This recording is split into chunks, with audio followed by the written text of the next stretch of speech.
सरस्वती मैया की जय। यमुना मैया की जय। ये देख रहे हैं सामने ये किला है, इधर सामने किला देख रहे हो, ये अक्षय बेट है, वहाँ वेणी माधव जी हैं, लेटे हुए हनुमान जी यहाँ हैं। आगे संगम में जहाँ महाकुंभ में शव स्नान करते सामने देखो ये शवनाभ खड़ी है। हम लोग संगम के वहाँ के दक्षिण तट पे हैं, वो उत्तरी तट शास्त्री पुल इत्यादि है उसी का। और देखो गंगा मैया आकर के यहाँ पर मिली हैं गंगा जी, और यहाँ से देखो पानी सफ़ेद और नीला दिख रहा है साफ साफ। और इस तरह देख रहे हो ये सब आश्रम हैं, सोमेश्वर नाथ का मंदिर है, फलहारी बाबा जी हैं और सच्चा बाबा आश्रम है। और ये सब आश्रम होते हुए देखो सामने हमारा आश्रम दिख रहा है, और नीली पानी की टंकी दिख रही है जो, तो यहाँ पे आश्रम है। ये संगम में हम लोग आकर के पूरा यहाँ पे भजन कीर्तन और बंधन प्रतिदिन हो रहा है। आज एकादशी का दिन है, तुम लोगों के लिए सबसे बड़ा आशीर्वाद तो यही, सबसे बड़ा पुण्य यही है तुम लोगों के लिए। और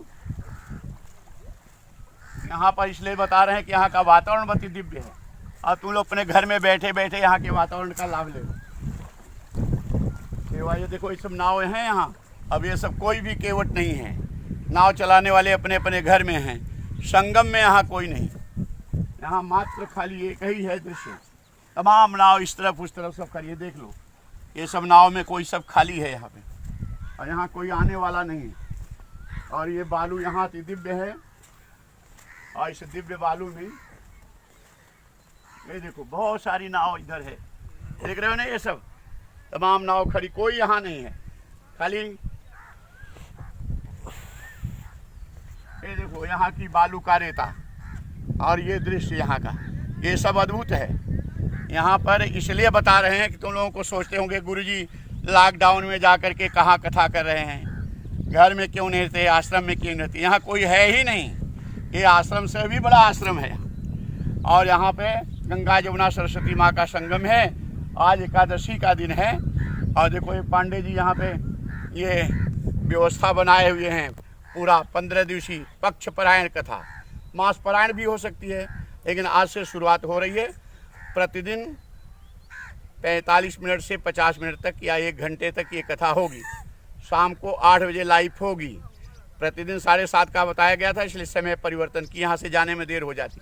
यहाँ से अभी 5:30 बजे शुरू करेंगे, 6:30 बजे तक एकदम प्रकाश कम हो जाता है सूर्य भगवान अस्त हो जाने के बाद, तो इसके बाद कथा नहीं हो पाती। यहाँ से दर्शन बंधन और आरती करते हुए फिर हम लोग जाते हैं, तो वहाँ पहुँचते समय देर भी हो सकती है, इसलिए 8 बजे से लाइव होगी प्रतिदिन। और भी लोगों को बता देना। ओम नमः पार्वती पते हर हर महादेव।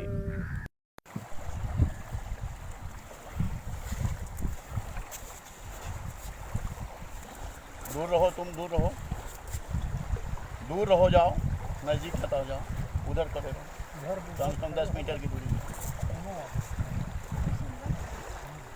वहाँ दूर से सुनाओ, वहाँ तक आवाज़ जाएगी, जाओ जाओ, तुम लोग भी जाओ, रहा जाए। ये सब अब गए है ना, अब बैठा रही चुपचाप, यहाँ से कुछ मिले अपन हित अनहित पशु पक्षी जाना, मानुष तन गुण ज्ञान निधाना।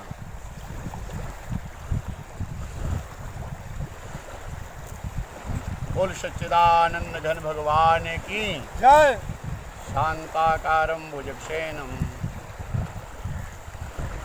पद्मनाभं सुरेशं विश्वाधारं गगनसदृशं मेघवर्णं शुभांगं लक्ष्मीकान्तं कमलनयनं योगिर्ध्यानगम्यं वन्दे विष्णुभवभयहरं सर्वलोकैकनाथं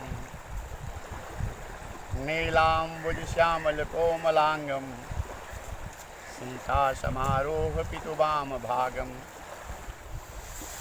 पाणौ महासायकचारुचापं नमामि रामं रघुवंशनाथं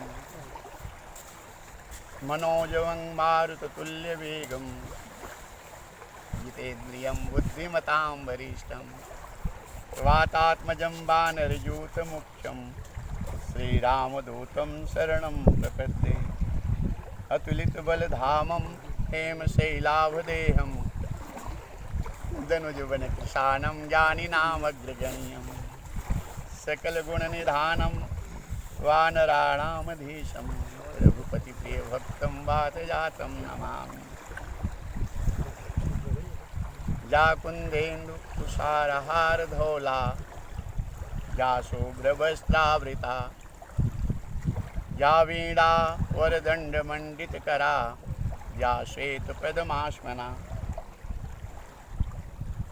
या ब्रह्माच्युत शंकर प्रभृतिभिः देवैः सदा वंदिता सा मां पातु सरस्वती भगवती निशेषजाड्यापहा। गुरुर्ब्रह्मा गुरुर्विष्णु गुरुर्देवो महेश्वरः गुरु साक्षात् परब्रह्म तस्मै श्री गुरुवे नमः। अखंडमंडलाकारं व्याप्तं येन चराचरं तत्पदं दर्शितं येन तस्मै श्री गुरुवे नमः। तस्मै श्री गुरुवे नमः। शंकरं शंकराचार्यं केशवं बादरायणं सूत्रभाष्य कृतो वंदे भगवन्तो पुनः पुनः। ईश्वरो गुरुरात्मेति मूर्तिभेद विभागिने व्योमवद्व्याप्तदेहाय दक्षिणामूर्तये नमः।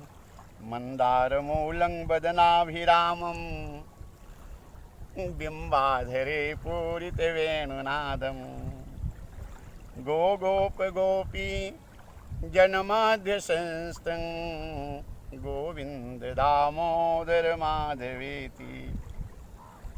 कृष्णाय वासुदेवाय हरे परमात्मने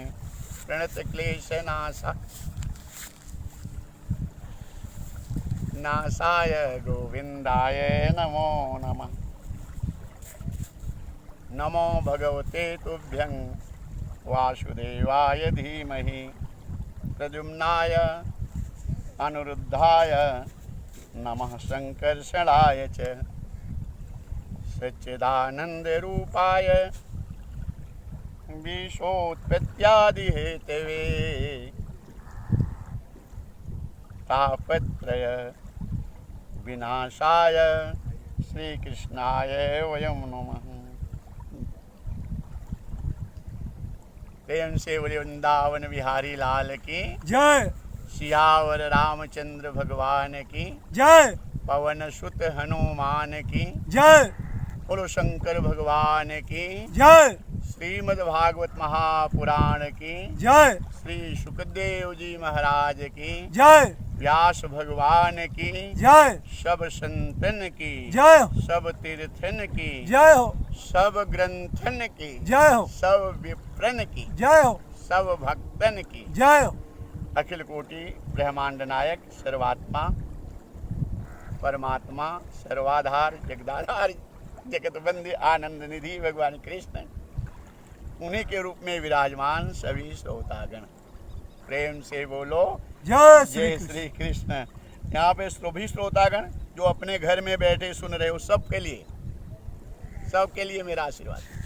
अपने अपने मोबाइल पर अपने अपने घरों में जो सुन रहे हो सबके लिए। और यहाँ सभी श्रोता ये गंगा मैया हैं, भागवत कथा यमुना मैया सरस्वती मैया, इनको भागवत कथा बहुत प्रिय है। और यहाँ पे भारद्वाज मुनि हैं, वेश बदल करके बैठे हैं और अनेक ऋषि मुनि महात्मा यहाँ बैठे हुए हैं। कण कण में अदृश्य रूप से हनुमान जी यहाँ पे विराजमान हैं और सब ऋषि मुनि महात्मा यहाँ पर विराजमान होकर के हमें दर्शन दे रहे हैं। और ये जो भी कथा सुनेंगे, आज कथा का प्रारंभ करने जा रहे हैं। श्रीमद् भागवत महापुराण की कथा हमेशा सुने हैं, लेकिन सुनो, जो सुनने में रुचि हो जाए तो समझो तुम्हें भगवान की भक्ति आ गई। जब कथा जो सुने हो उसी में बार बार सुनने का मन कहे तो समझो भगवान की भक्ति तुम्हारे हृदय में आ गई। और जब तक भगवान की भक्ति नहीं आई तब तक वो लक्षण है रोम रोम और प्रेम में नेत्रों में प्रेमाश्रु नहीं आएगा। और नेत्रों में प्रेमाश्रु जब तक नहीं आएगा तब तक वो आनंद अनुभव नहीं होगा। जिसमें भगवान कृष्ण का अवतार हुआ और गोकुलवासी जान गए कि भगवान अवतरित हुए हैं और जो निरंजन निराकार परम ब्रह्म परमात्मा ब्रह्मा जी की प्रार्थना से, देवताओं की वंदना से स्वयं भगवान कृष्ण अवतार लिए हैं। और उस अवतार के समय भगवान के द्वारा आकाशवाणी, हे ब्रह्मदेव, मैं शीघ्र ही मथुरा में देवकी वसुदेव के यहाँ अवतार लेने जा रहा हूँ। यहाँ आध्यात्मिक अर्थ भी समझो। देवकी का अर्थ होता है दैविक संपदा से सतोगुणी श्रद्धा भक्तिमय बुद्धि, देवकी माँ का साक्षात स्वरूप। वसुदेव का अर्थ होता है अति निर्मल मन, हृदय चित्त इंद्रियां जिसकी निर्मल हो गई हैं। और निर्मल जन मन सो मोहि पावा, मोहि कपट छल छिद्र न भावा। भगवान को निर्मल मन प्रिय है। ये भगवान कहते हैं मैं शीघ्र ही वसुदेव देवकी के यहाँ, मथुरा अर्थात यहाँ पे सांकेतिक भाषा में देह को ही मथुरा कहा गया है। और देह के मथुरा का राजा अहंकार कंस बताया गया। और जहाँ कंस का अंत होने वाला ये सार्थक समय हो, परमात्मा की कृपा, कंस का अहंकार को मारने के लिए, अभिमान को मार करके शुद्ध आत्म रूप में, भक्ति रूप में, श्रद्धा रूप में भक्त का स्वरूप प्रदान करने वाले, जो अनंत आनंद का अनुभव जिससे मिलता है, वो परमात्मा कहते मैं मथुरा में उतार लूँगा। लेकिन आकाशवाणी कहती ब्रह्मदेव अनेक ऋषि मुनि महात्माओं को जाकर बता दो, जो निराकार ब्रह्म के ब्रह्मानंद का आनंद अनुभव लेने वाले संत मुनि महात्मा हैं और सगुण ब्रह्म से प्रेम की इच्छा रखते हैं और उसके अधिकारी हैं, उनसे जाकर के बता दो। वो गोकुल में आएंगे, उनकी सबकी इच्छाओं को मैं पूरी करूंगा। और यह आकाशवाणी सुन करके ब्रह्मा जी, ये गुप्त आकाशवाणी, खाली ब्रह्मा जी इस आकाशवाणी को सुन। ब्रह्मा जी उन ऋषि मुनि महात्माओं को, जो अधिकारी थे, जो निरंजन निराकार के परम ब्रह्म परमात्मा के आनंद अनुभव में डूबे हुए थे, उन अधिकारी संतों को जाकर के सूचित किए। और वो संत गोकुल में गोपी के रूप में आए, गैया के रूप में आए,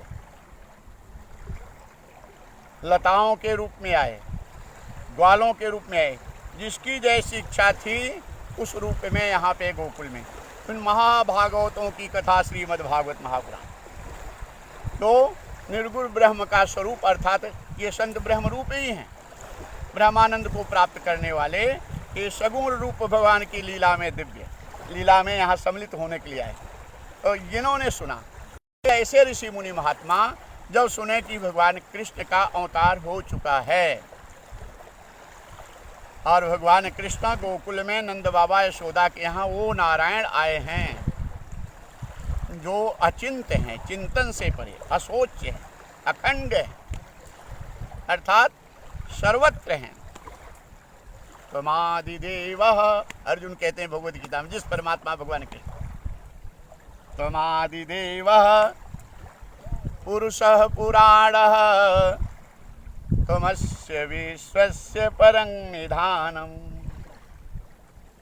वेतासि वेद्यं च परं च धामा त्वया ततं विश्वयनंत रूपम। हे नारायण, हे कृष्ण, हे वासुदेव, आप देवताओं के भी आदि देव, त्वमादिदेव पुरुष पुराण, पुराण पुरुष आप ही हैं। तमस्य विश्वस्य परं निधानम, एक कोटि कोटि ब्रह्मांड जहाँ निवास करता है, जिसके अंदर, वो सबके आश्रय आप ही हैं।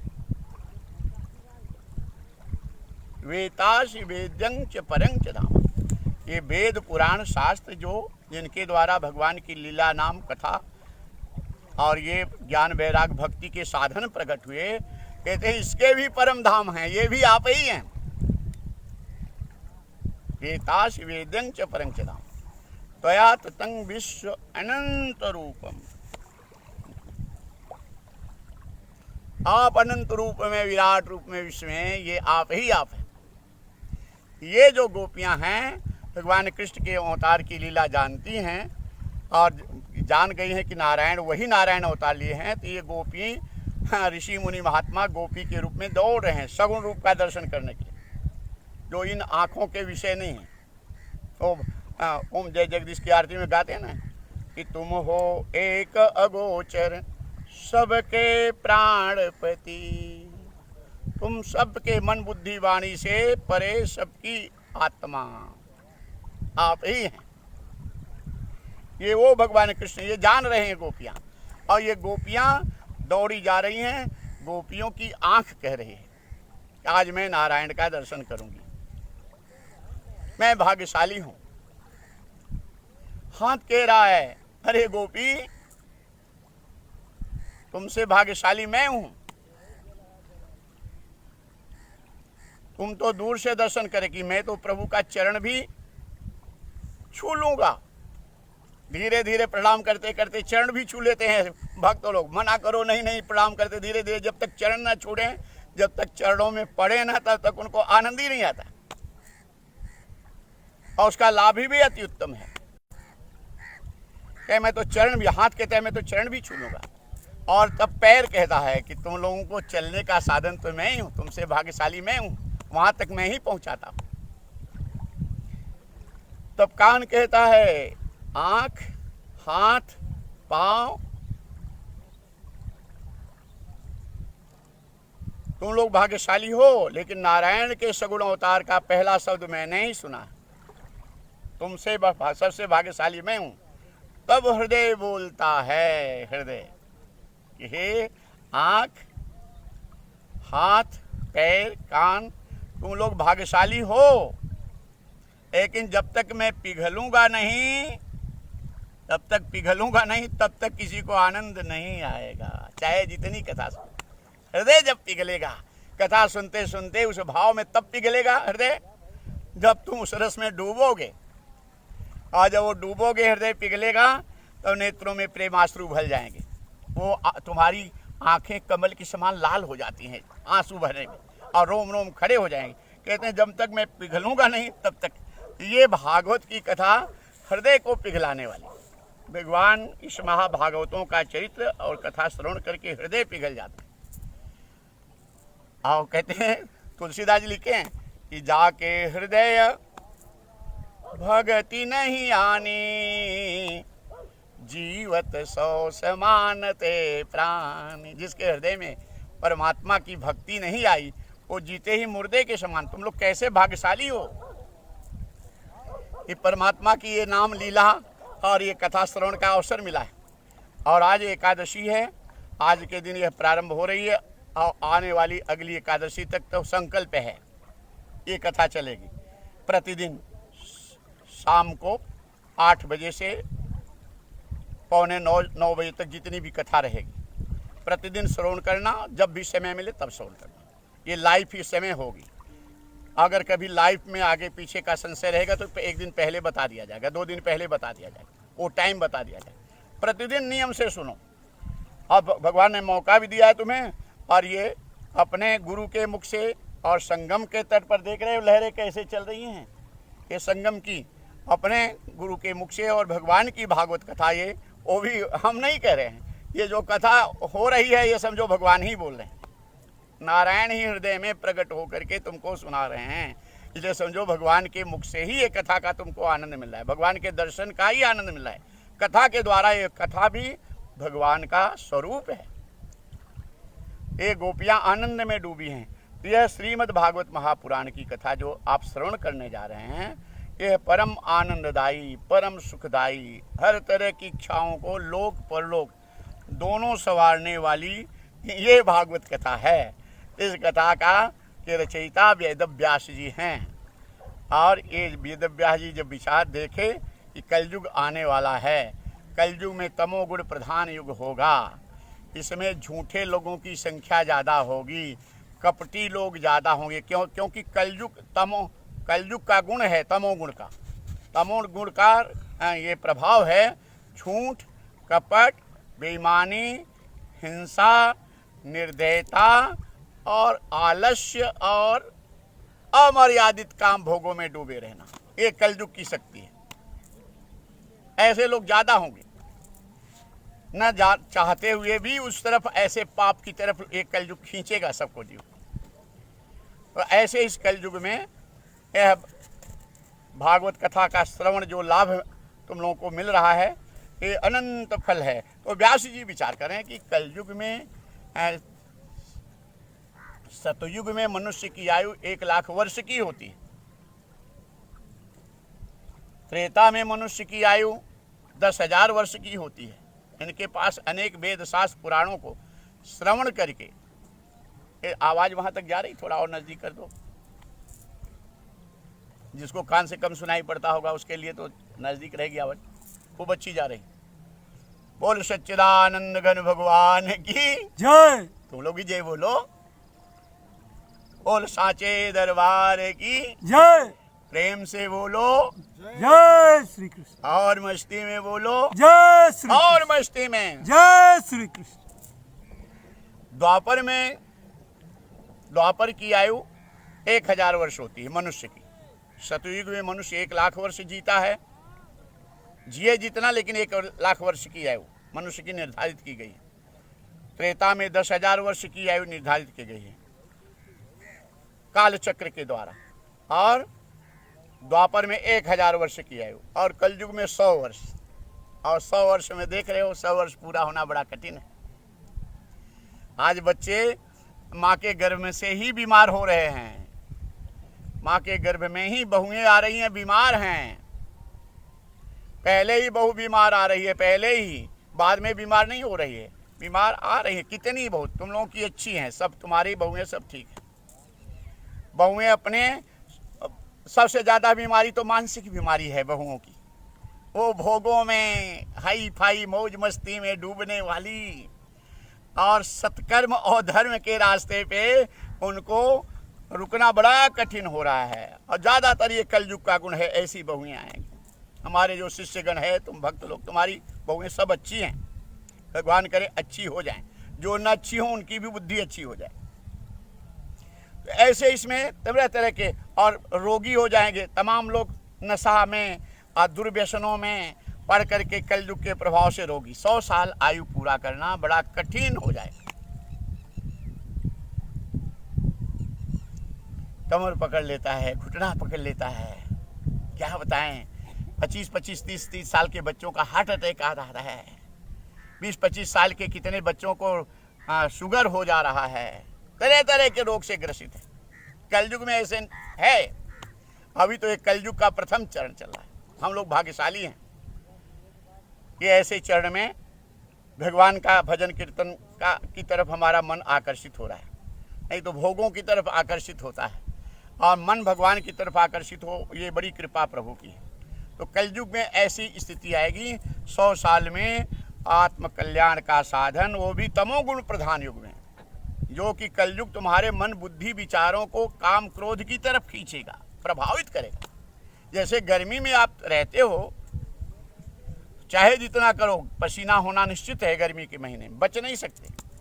ठंडी में चाहे जितनी सुविधा करो, लेकिन कहीं ना कहीं ठंडी तुमको लगेगी। बरसात में चाहे जितना साधन करो, लेकिन कहीं ना कहीं तुमको कीचड़ लगेगा। तो ये मौसम का प्रभाव, उसी तरह 4 युग है, युगों का प्रभाव जीव के पर बहुत प्राथमिकता से पड़ता है। एक दृष्टांत आता है, एक पंडित जी पढ़े लिखे तो नहीं थे और गरीब भी थे। पंडिताइन ने कहा, महाराज राजा के यहाँ जाओ, राजा तुम्हें कुछ भविष्य बताओ उसको, और उस पर दक्षिणा देगा, जीविका चले। पंडित जी के पीछे पड़ गई पंडिताइन और जिद करके भेज दी। पंडित पढ़े लिखे नहीं, भविष्य का कुछ ज्ञान नहीं, ज्योतिष का ज्ञान नहीं। अब विवश होके चले, वृक्ष के नीचे बैठ करके रो पड़े। एक सांप निकला। सांप ने कहा, अरे महाराज क्या हुआ, क्यों उदास हो? सारी बात पंडित जी बता ले गए। बड़ा गरीब हूँ, मेरी पत्नी मुझे घर में रहने नहीं दे रही है, मुझे भविष्य का कुछ ज्ञान नहीं, और राजा के यहाँ भेजी है कि जाओ भविष्य बताओ, तुमको कुछ दक्षिणा मिलेगी, जीविका चले, बच्चे हमारे सब भूखे हैं। सांप ने कहा, रे महाराज मैं आपको साधन बताऊं, जाओ राजा से भविष्यवाणी कर दो कि 15 दिन के अंदर तुम्हारे यहाँ भयंकर अग्नि का प्रकोप होगा।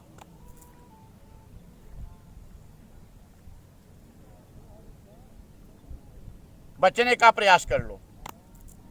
पंडित जी राजा के यहाँ गए, स्वागत किया। आओ महाराज,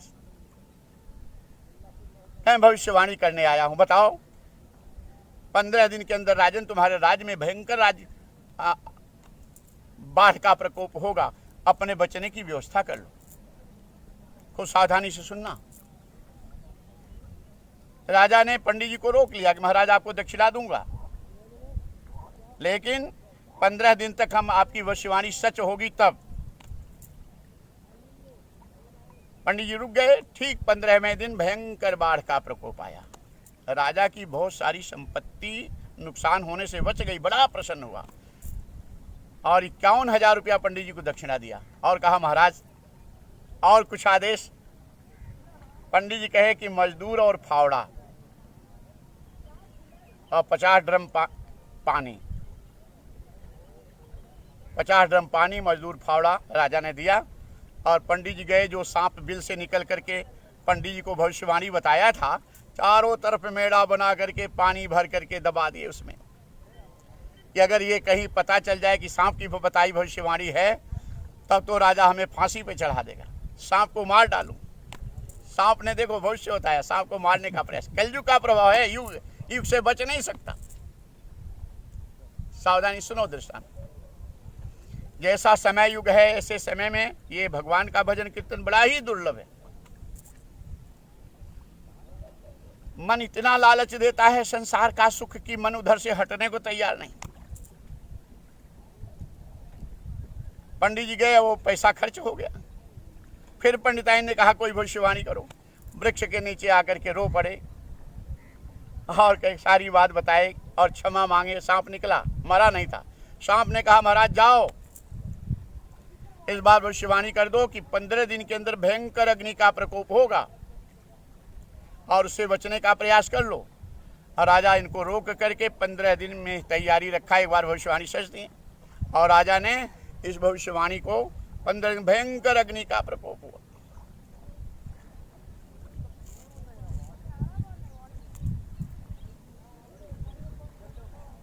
और उस अग्नि के प्रकोप में ये तो कोई पांडे जी यहाँ पे सेवा में कथा भी सुन रहे हैं, अकेले एक ही श्रोता, सुखदेव जी और राजा परीक्षित की तरह, और वो भी संगम के तट पे, वो भी पक्ष परायण कथा, वो भी बिना माइक के, बिना पंखा के, बिना लाइट के, सूर्य भगवान की लाइट। ये सौभाग्य की बात है। परीक्षित का अर्थ होता है, पर का अर्थ होता है श्रेष्ठ, इच्छित का अर्थ होता है इच्छा रखने वाला। आत्मा परमात्मा की प्राप्ति के प्रेम के लिए जो कथा सुने वो परीक्षित श्रेष्ठ। परीक्षित का अर्थ सही नहीं, परीक्षित का अर्थ ये है, नाम होगा परीक्षित लेकिन तत्व शब्द में अर्थ है भागवत के समाधि भाषा में परीक्षित श्रेष्ठ भाव, पर का अर्थ श्रेष्ठ। अब बहुत सारी संपत्ति नुकसान होने से बच गई जलने से राजा की। फिर 51,000 रुपया दिए पंडित जी को। अरे महाराज ले जाओ और कुछ सेवा। पंडित जी ने कहा कि 50 बोझा लकड़ी और आग और मजदूर ले गए पंडित जी और सांप के बिल के पास रख के जला दिए कि पानी से भले बच गया, आग से तो जल करके नष्ट। ये कहीं पता न चल जाए, पोल खुल जाए तो राजा फांसी दे दे। कलयुग का प्रभाव, उधर भलाई हो रही है, इधर बुराई है। कलयुग में ऐसे होगा। तो कहते हैं महाराज हम तो भलाई करते हैं लेकिन हमें तो बुराई मिलती है। अरे तुम करते रहो, सुनो आगे। फिर पैसा खर्च हो गया। पंडित जी फिर आए लेकिन सांप मरा नहीं था। फिर सांप निकला। रे महाराज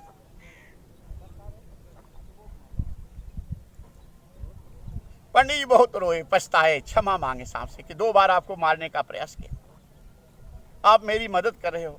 सांप ने कहा जाओ राजा को भविष्यवाणी कर दो कि इस बार उनके राज्य में ऐसी खुशी लौटेगी, पूरा राज्य खुशियों से झूम पड़ेगा। 2 बार भविष्यवाणी सच थी। राजा ने पंडित जी का खूब स्वागत किया और स्वागत करने के बाद महाराज आदेश, पंडित जी ने कहा, राजन इस बार बहुत खुशखबरी है तुम्हारे राज्य के लिए, भविष्य बहुत अच्छा बता रहा है। इस ऐसा सुख का समय आएगा, पूरा राज्य तुम्हारा खुशियों में झूम जाएगा। आनंद 2 बार सत्य होगा, निश्चित सत्य होगा। 15 दिन राजा ने फिर रोका और रोकने के बाद 15वें दिन रानी गर्भवती थी और पुत्र हुआ, राज्य का उत्तराधिकारी। पूरा राज्य खुशियों में।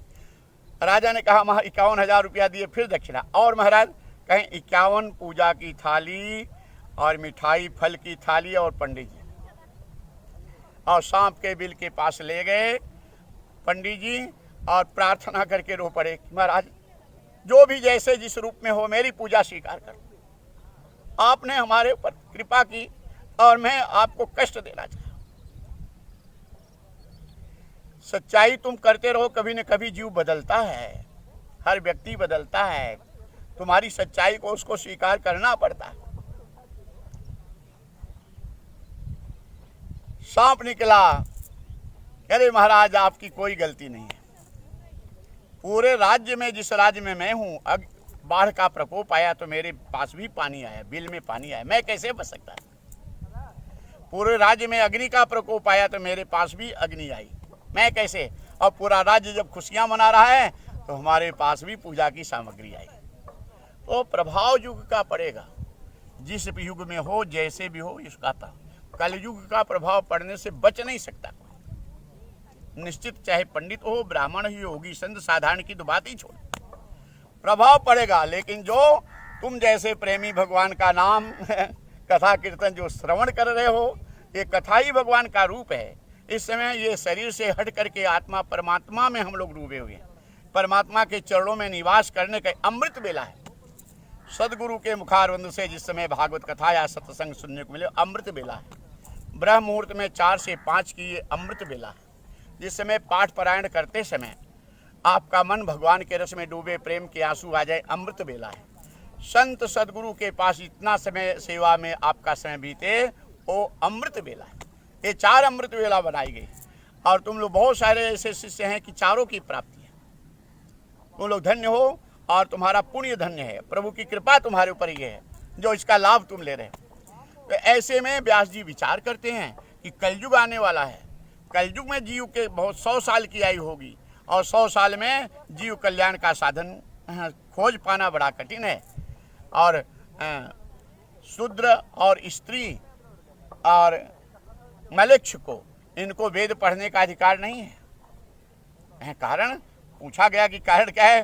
कहें स्त्री, शूद्र और मलेच्छ ये संयम नियम का पालन करने में असावधानी कर सकते हैं, कर देते हैं, और जिसके कारण इनकी स्मरण शक्ति कमजोर हो जाएगी, नियम का पालन ठीक से नहीं कर पाएंगे।